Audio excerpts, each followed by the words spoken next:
Well, how's this for a greeting? Welcome to hell. You just met the devil. And that's the friendly version from Shark Tank's Kevin O'Leary. You know, the one with a big mouth, big opinions, and very big success. So is the only way to get ahead by leaving a trail of blood in the water? I sat down with Mr. Wonderful to find out. There's a reason people scream when they see a shark. It's the fear of the bite. They're pigs. Pigs get slaughtered. The next guy's gonna walk in here and get my money, and he'll get rich, but not you. Take the money, you crazy chickens. On Shark Tank, Kevin O'Leary is the bully in the proverbial black hat. It fits him to a T, and he knows it. What you see is what you get. I've forgotten about this guy already. Bring on the next deal. I'm here to make money. Well, people say I'm mean, but I really believe this. I tell the truth. I really tell the truth. Yeah, you tell it, but you tell it brutally. Well, what do you think happens in the real world? If you think I'm tough, I'm boot camp for the war they're going to go into when they try and run a business. But do you have to be so mean about it? You know, I've got a bad rap for that. I couldn't care less. O'Leary has two things most people don't: a ton of money and a desire to bankroll the dreams of entrepreneurs. People like Jeff Cohen, who dove into the Shark Tank peddling a guitar with a collapsible neck. They fold in half. Kevin seems to be a guy that doesn't like to lose. When he decides he wants something, Bring that over here. he wants it. But he didn't get it. Cohen felt Kevin's proposal came with too many strings attached. I don't accept the deal that's on the table. You're dead to me when you say no to my deal. You're dead. In typical O'Leary fashion, there was no goodbye hug. That is a human tragedy, and he's teaching his son that. It's a crime. He should be arrested. You can't help, as you watch Kevin O'Leary on Shark Tank, and wonder, is this all an act?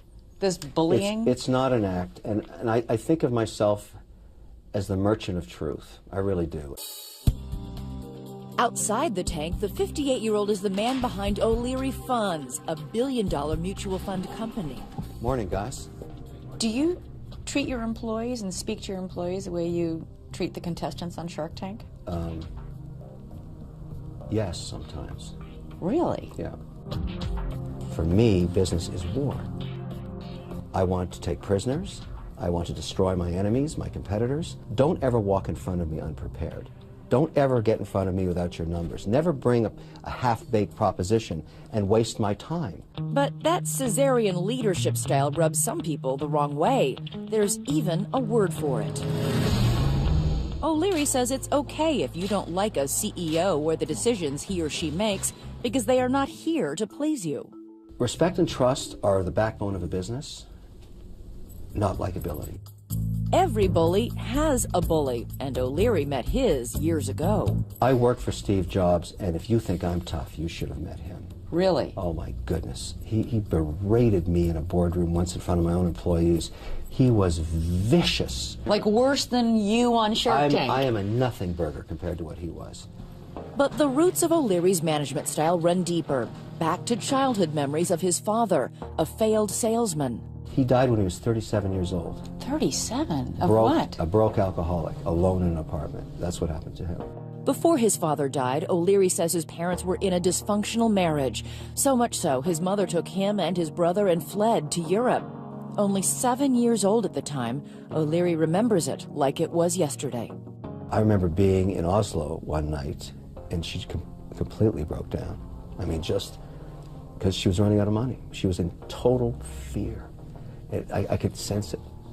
I said to myself, wow, this is bad. I can't let this happen to me. I just intuitively, her DNA passed to me on that fear. And it's changed me forever. Years later, her fortunes would change, and she would loan her son $10,000 for the software business he would later sell for billions. Many people have tried to figure out what I'm worth. I have enough to get by. I'm okay. O'Leary has all the toys that come with success: the cars, the private jets, even a secret location that stores a private wine collection as massive as his ego. This is what $1 million in wine looks like. No surprise, it includes his very own label. That is nectar from the nipple of Aphrodite. Just another taste of the good life for the man they call Mr. Wonderful. A life that includes Linda, his wife of more than 20 years, and their 2 kids. both of whom will have to make it on their own because Dad isn't sharing the wealth. Like nothing? Nothing. I'll pay their entire way right through the end of their education as far as they want to take it.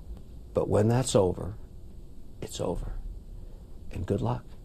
So if your daughter calls you up and says, Daddy, you know, I'm in terrible trouble, you know, I desperately need some money. The answer is no. Go fix it. Go figure it out. Figuring it out is what O'Leary does best. Remember the collapsible guitar deal that collapsed? Well, negotiations continued behind the scenes, and the two sides are now in perfect harmony. I love guitars. I knew that was going to be a hit. I knew it, I knew it, I knew it. I just had to get a piece of it. You know, when you really want it, when you really feel it, and you know viscerally it connects, listen to your gut, buy. That's what I say.